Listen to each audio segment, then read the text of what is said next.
విష్ణువర్ధన మహారాజు దండయాత్రను ముగించుకొని తిరుగు ప్రయాణంలో ఉన్నారు. దండయాత్రను ముగించడం అంటే ఎక్కడ ముగించారనుకున్నారు? హైదరాబాద్ దగ్గర ఉన్నటువంటి గోల్కొండ ప్రాంతాన్ని చూసారా?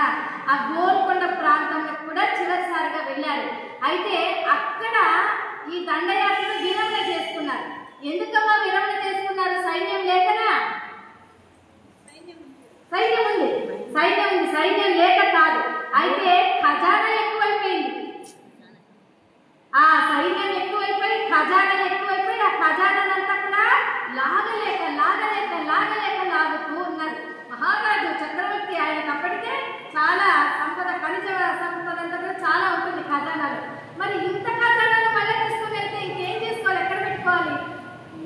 ఇప్పుడు మీకు ఇల్లంతా సేఫర్లు ఉన్నాయనుకోండి, ఇల్లంతా బీరువాలు ఎనపెట్టెలు అన్నీ ఉన్నాయనుకోండి, ఇంకా బాగా ఇంకా సంపద వస్తే మీరు ఏం చేస్తారు?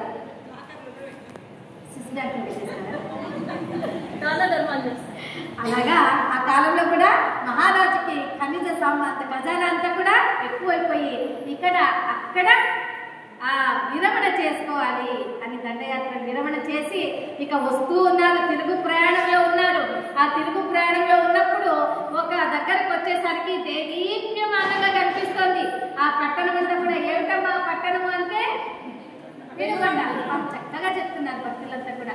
పెనుగొండ చక్కగా దేదీప్యమానంగా కనిపించేస్తోంది. అంతవరకు మహారాజు అనుకున్నారు అన్ని ప్రాంతాలలోకెల్లా మా రాజ్యమే చాలా గొప్పది, మా రాజ్యమే చాలా వైభవంగా ఉంటుంది, నా రాజ్యానికి తిరుగే లేదు, ఇక ఏ పట్టణం కూడా నా రాజ్యం ఉన్నంత బహు సుందరంగా ఏదీ లేదు అని అనుకుంటారు మహారాజు. కానీ అక్కడ చూసేసరికి మహారాజుకి తన రాజ్యం కంటే కూడా ఎంతో సుందరంగా కనిపిస్తుంది. ఎందుకని అంత సుందరంగా కనిపిస్తుంది?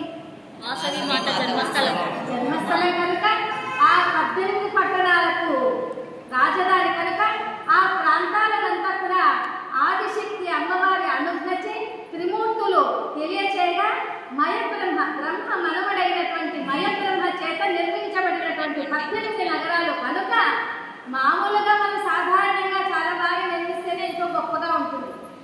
మయబ్రహ్మ నిర్మిస్తే ఇంకా గొప్పగా ఉంటుంది అనమాట. మయబ్రహ్మ నిర్మిస్తే ఎందుకంటే దేవతలందరికీ కూడా ఎవరమ్మా ఆర్కిటెక్చర్ అంటే మయబ్రహ్మే. ఎందుకంటే సందేహిస్తారు మయబ్రహ్మని.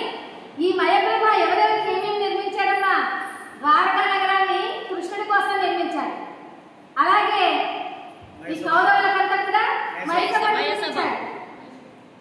అయ్యప్ప స్వామికి శబరిమల 18 మెట్లను నిర్మించాడు అయ్యప్ప స్వామి.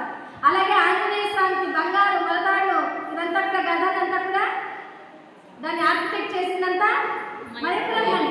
ఈ రోజున సూర్యుడు ఇంత చక్కగా గుండ్రటి గోళంగా ఉన్నాడు అంటే అంతటి గుండ్రని సూర్యగోళాన్ని కూడా ఎవరు ఇలాగా సాగపట్టారంటే కత్తి గుడ్డిగా అన్ని మయబ్రహ్మని చెప్పేటమే.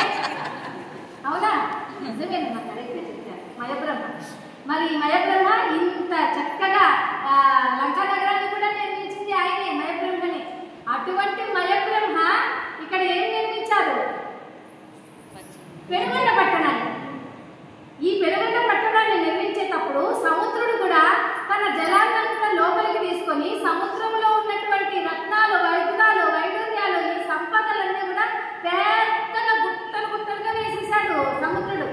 ఓ మయబ్రహ్మ, ఇదిగో నీవు వైశ్యుల కోసం పట్టణం నిర్మిస్తున్నావు కదా, ఆ పెనుగొండ పట్టణం కోసం ఈ వజ్ర వైడూర్య మాణిక్యాలంతటినీ కూడా తీసుకొని నీవు ఉపయోగించు, కట్టించు అన్నారు. ఆ వజ్ర వైడూర్యాలతో కట్టించినటువంటి గ్రామమే పెనుగొండ. ఇంకెందుకు కనపడదు? దేదీప్యమానంగా అప్పుడే వారు నగరంలోకి ప్రవేశించారు. ఆ సూర్యుడు ఉదయిస్తున్నాడు తెల్లవారంగానే. ఆ సూర్యోదయ కాంతికి, ఆ బంగారు వజ్ర వైడూర్యాల మిరుమిట్ల కాంతికి దేదీప్యమానంగా వెలుగొందుతోంది మన పెనుగొండ పట్టణం. అప్పుడు అనుకున్నారు మహారాజు, నా రాజ్యమే కాదు చాలా గొప్పది, ఈ రాజ్యం చాలా గొప్పగా ఉంది అని అనుకుని అప్పుడు అక్కడ ఉన్నటువంటి ఆ సైన్యంతో, సేనాధిపతులతో, మహామంత్రులతో అంటున్నారు, ఏమిటయ్యా ఏమిటి పట్టణం ఇంత దేదీప్యమానంగా ఉందన్నారు. అప్పుడు వాళ్ళు చెప్పారు,